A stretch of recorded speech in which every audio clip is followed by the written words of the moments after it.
The next presenter,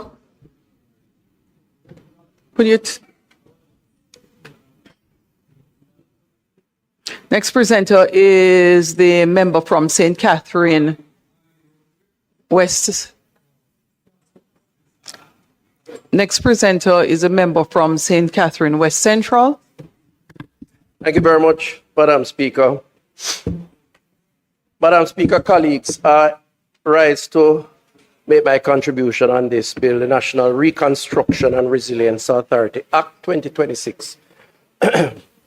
First of all, my view, having listened to members on both sides, particularly members on that side, is that this bill, Madam Speaker, should not be as controversial as it is made out to be. I really don't think so. However, I have an appreciation as to why this is the case. Madam Speaker, we exist, unfortunately, and I think there's enough responsibility to go around, in a low-trust society where many see actions of our political leaders and governments as sinister, and where some, recognizing the sentiments of a wider population who is cynical, see this as an opportunity to exploit for political advantage. And this is very unfortunate because it does very little to address the issues. What you get instead, Madam Speaker, and this is my own interpretation, not casting any judgment on anyone, is that the arguments that have emanated from this debate up to this point are stimulated by emotive objectives rather than logical, practical, and contextual attempts at finding solutions to a crisis that affect the people that we represent. And I honestly do think that those who allow perfection to be the enemy of good are hurting the over 500,000 Jamaicans in the 5 critical parishes that have been impacted by this hurricane, Category 5, the first ever, while we here debate, prolong, and engage in emotive insinuations. Again, the consequence of a low-trust society. And I do believe, Madam Speaker, that as leaders we need to rise above this, and that this represents an opportunity for us to be one as a parliament and a government to solve the challenges that the people face. For me, Madam Speaker, there is a context. There is a context to this debate, this discussion. This is a context that has a practical component to which this bill seeks to address, and it appears is being ignored. For example, the member from Eastern Westmoreland, who I know has been impacted, and indeed 2 or so days after the storm, I went to his area, and I believe a week or so, he and I were at a similar location trying to address some of the challenges. And I saw the pain, rightfully so. But we were there working together. But the member, I think, is, and I say so respectfully, is failing to appreciate when he speaks about the title of the bill and ignoring that the response to a crisis has to take place in stages, Madam Speaker. In public health, for example, when a crisis occurs, the first action by health is to save lives. And I can give you statistics of lives that have been saved either through helicopter, JDF-supported evacuation, some from your area, or bringing in external supports, NGOs, setting up hospitals, mobile hospitals, bringing in doctors, when our own doctors were victims, healthcare workers were victims of the storm. That was the first phase. The second phase is to try to resume a sense of normality to people and to communities by opening up roads and doing the other things that are necessary to facilitate commerce. And with the trauma that persons are suffering, that should go some way in terms of therapy. The third approach And the final and more sustainable approach is what we are debating here, this bill. This bill is the National Reconstruction and Resilience Authority Act, rightfully named because having passed the first and second phase, including those who got 150,000, as you have said, or 100,000 as the case may be, because the truth is, if you were to quantify by dollar value the pain, the suffering, and the trauma that those 500 people suffered during that time, Madam Speaker, you could not equate that to a monetary value. But Hold a minute, Minister. On a point of order. Because the minister said, respectfully, I don't understand, and the Prime Minister asked, why respectfully? Right? And he went on to suggest that I am saying that there shouldn't be an emergency response, essentially, to the hurricane. I never said that. The point I made, Madam Speaker, is that based on how the relief efforts are structured, if an individual got $100,000 through TEF, and that same individual had total destruction of their home, so during that initial phase that you try to do something for them, they cannot go and get the benefit of the $500,000 having already benefited from the $100,000 through TEF. That's the simple point I'm making. That's something that everybody can agree should be fixed. Yeah. Madam Speaker, I take the member's suggestion, but I would say that this is not a reason to oppose the bill which we are debating here in this House. What we're debating, what we are debating, Madam Speaker, and Madam Speaker, this is why, Madam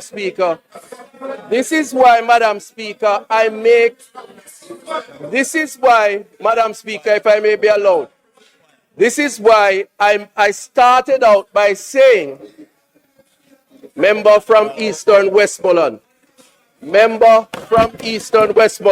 Speaker, some protection from you, please. Madam Speaker, the member, Minister. the member as emotionally traumatized as he has been and is, rightfully so, Minister because TUFTON, of his Minister, representational responsibility, Minister, is supporting. Minister, Minister, the same members, if you would only listen and follow the rules, both sides would be able to have a far more comfortable debate. I am giving no one extra time, not even a second extra. Therefore, I would like you to use your time properly. So, Minister, if a point of order is made, I've said this before, and you're responding to the point of order, indicate it means your time does not continue to run until you have responded to the point of order.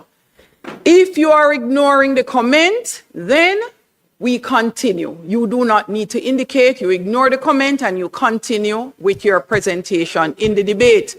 That means your time immediately starts running again.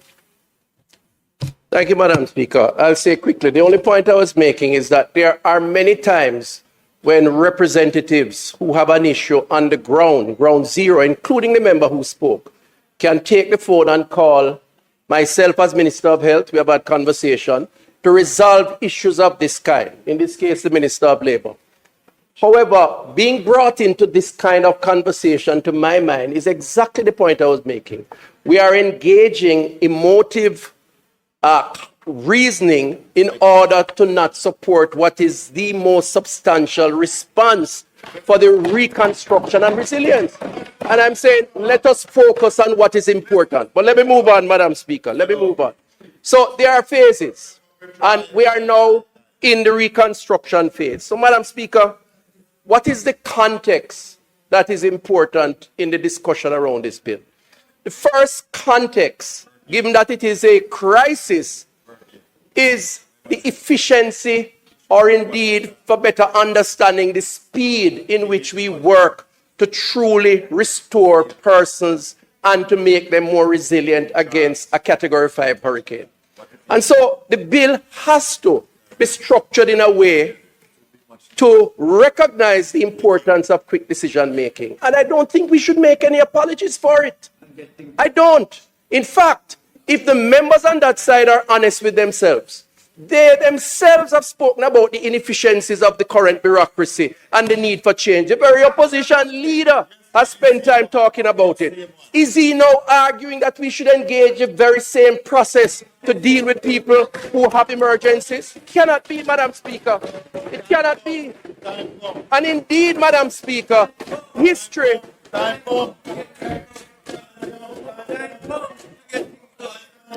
I rise on a point of order, Madam Speaker.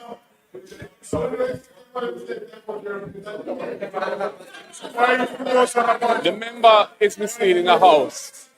It has never been my position, or indeed anybody on this side's position, that we shouldn't have more efficiency, a quicker procedure, and a faster resolution of the issues. We're all in favor of that.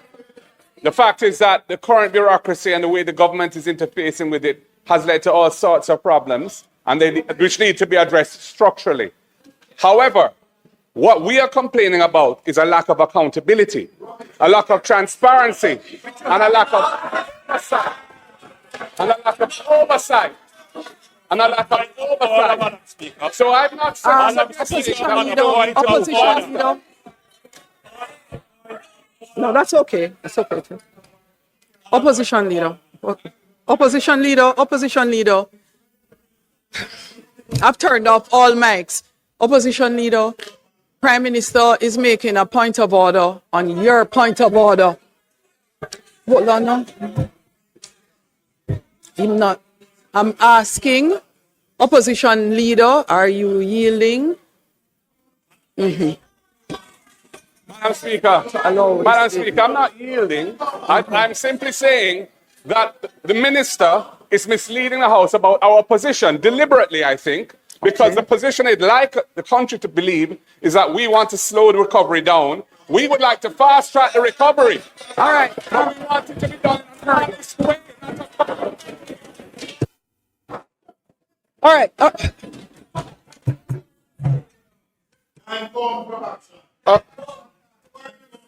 Madam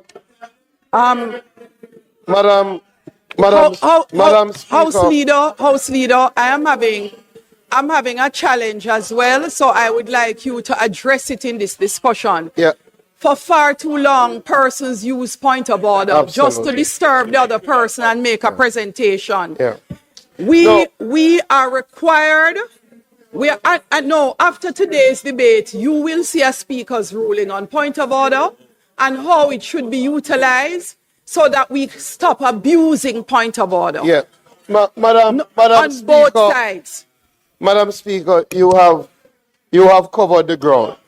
Firstly, a point of order cannot be used to enter into another debate. Members, allow me. Members, allow me. Please allow the House leader to complete his statement. Members. Madam Speaker, when I rose on the point of order, it was to highlight that the member was factually inaccurate in a point he made. That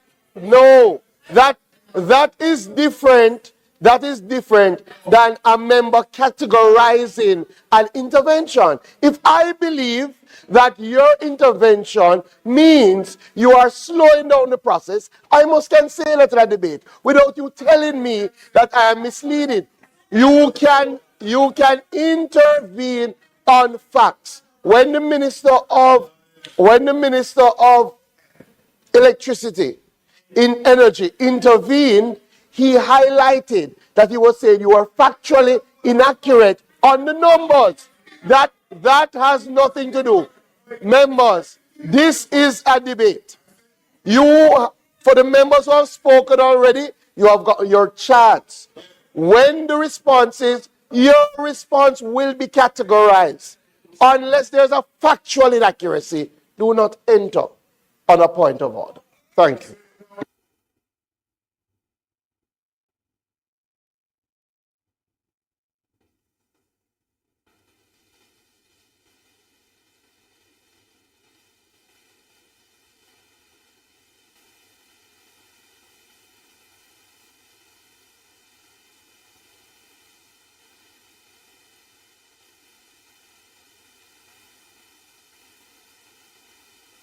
No, I do not have to take any point of order, members. Hold a moment. I do not have to take point of order. And let me remind you of the House rules as well. For a point of order to be taken, it means the person on whom the point of order is being raised must take their seat and allow the other member to speak. For efficiency's sake, follow the rules of the parliament. Everybody. So, no, I allow the opposition leader. I remember when the Prime Minister was speaking, 2 points of order that were not points of order. It happens on both sides.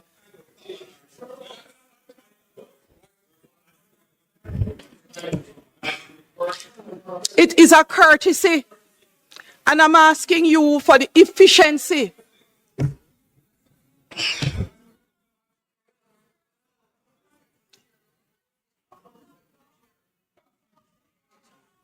No. Please stop that debate.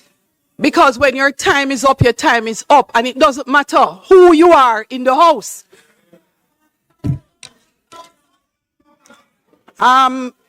Minister, continue. Thank you, Madam Speaker. And I would just repeat or reiterate what I had said earlier.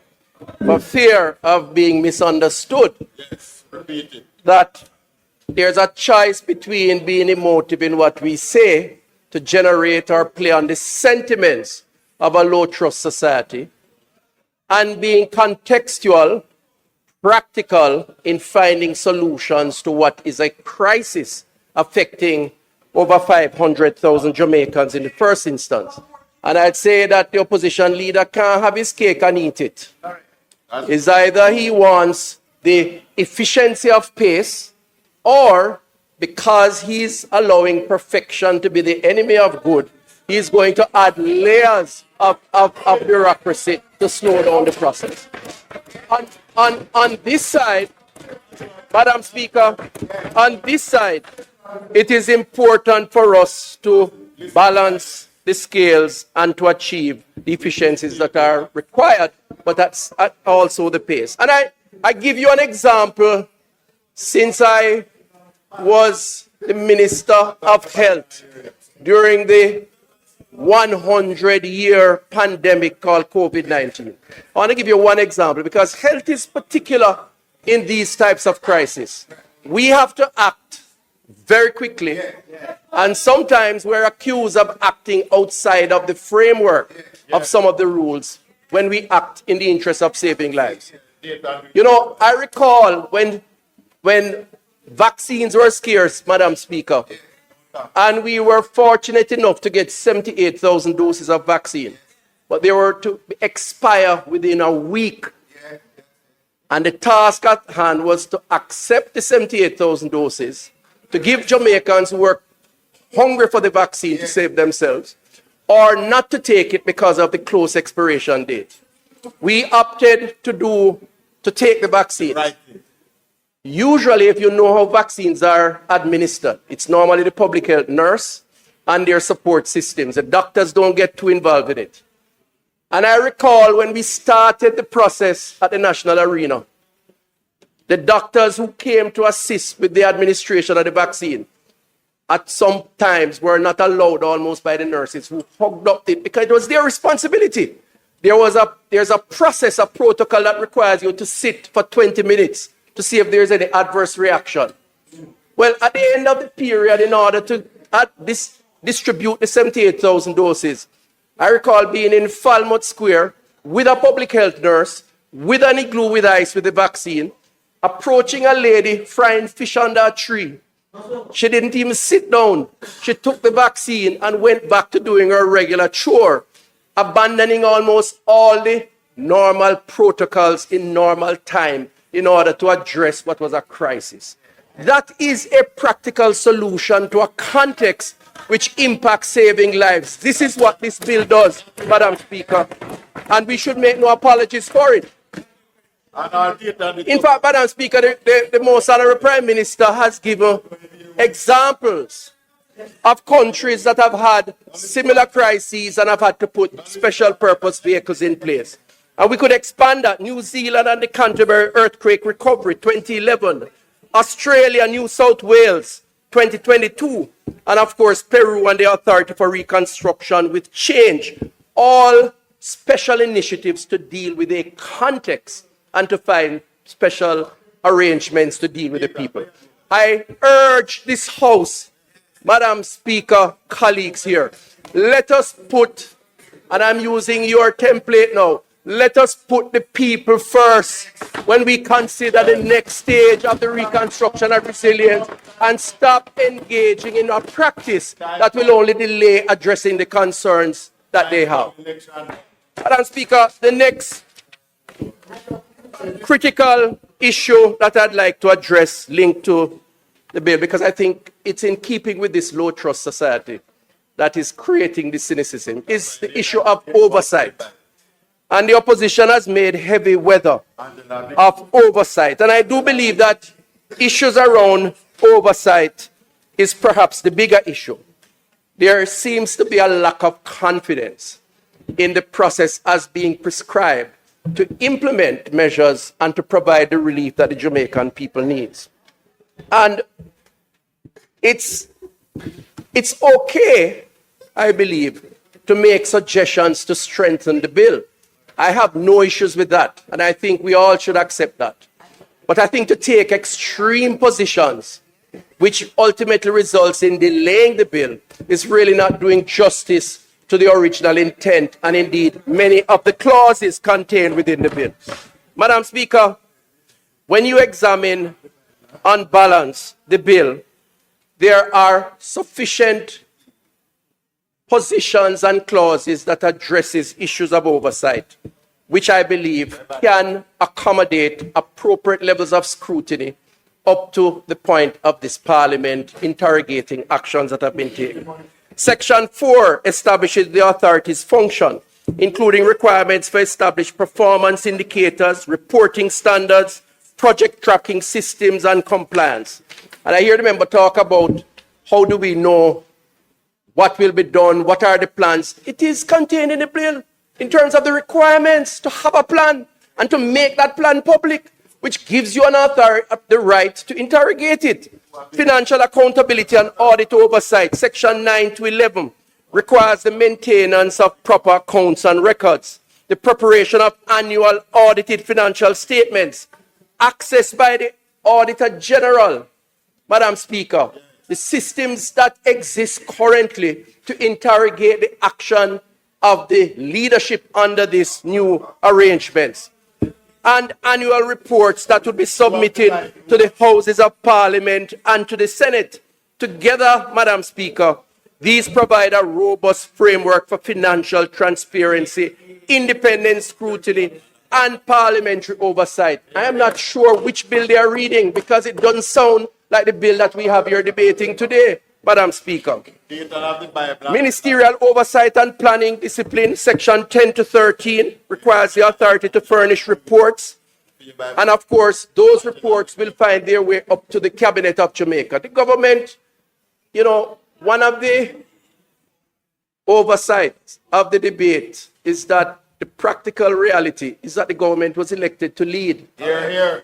And again, the people have entrusted in the government, as we do every 5 years or otherwise, to provide leadership.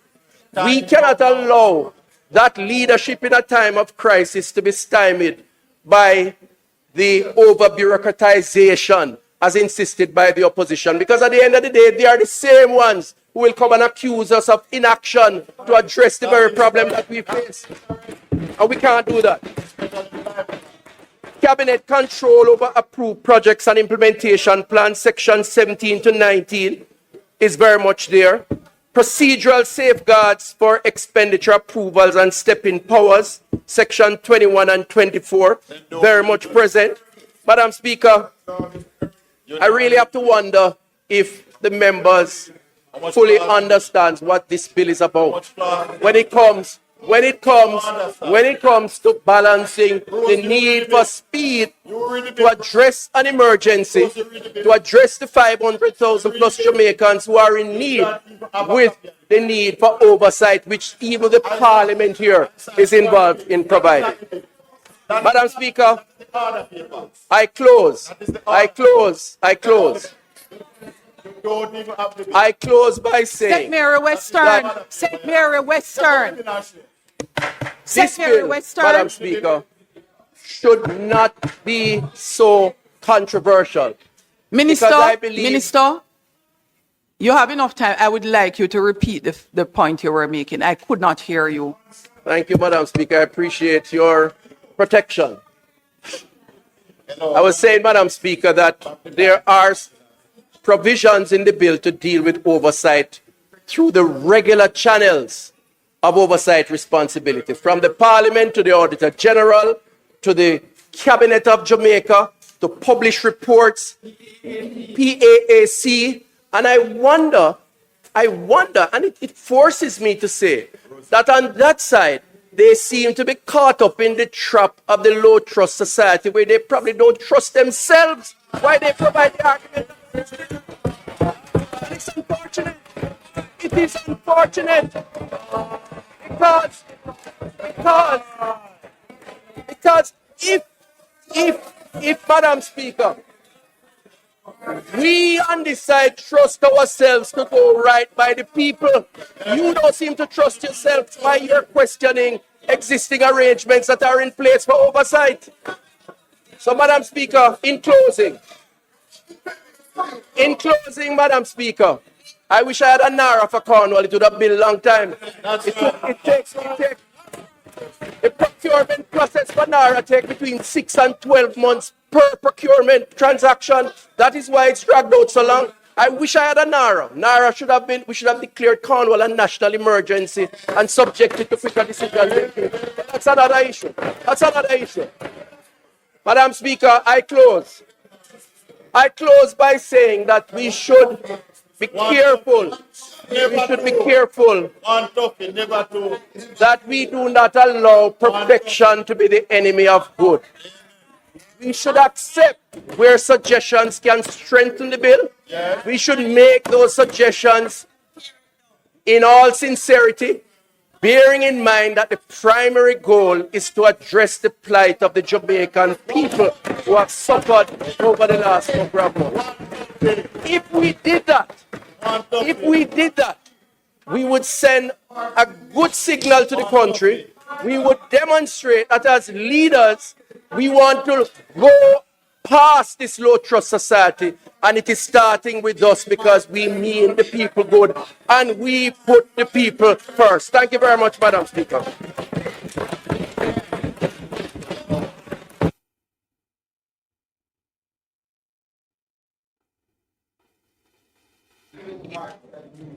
The member from Kingston Central.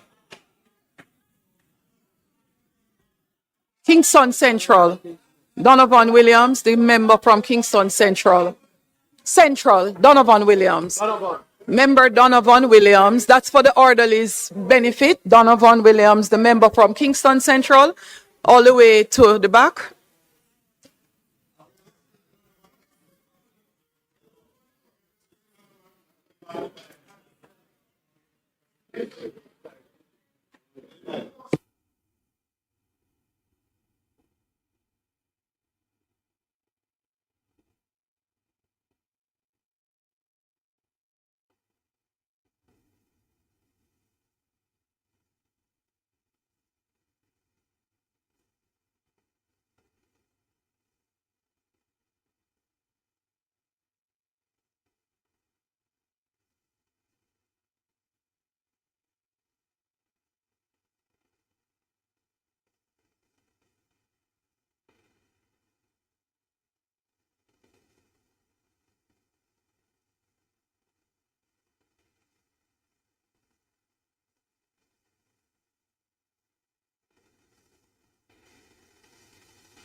Members, before the next member of the House makes his presentation, I would just like to advise the House that you have 10 presentations remaining at 30 minutes per presentation.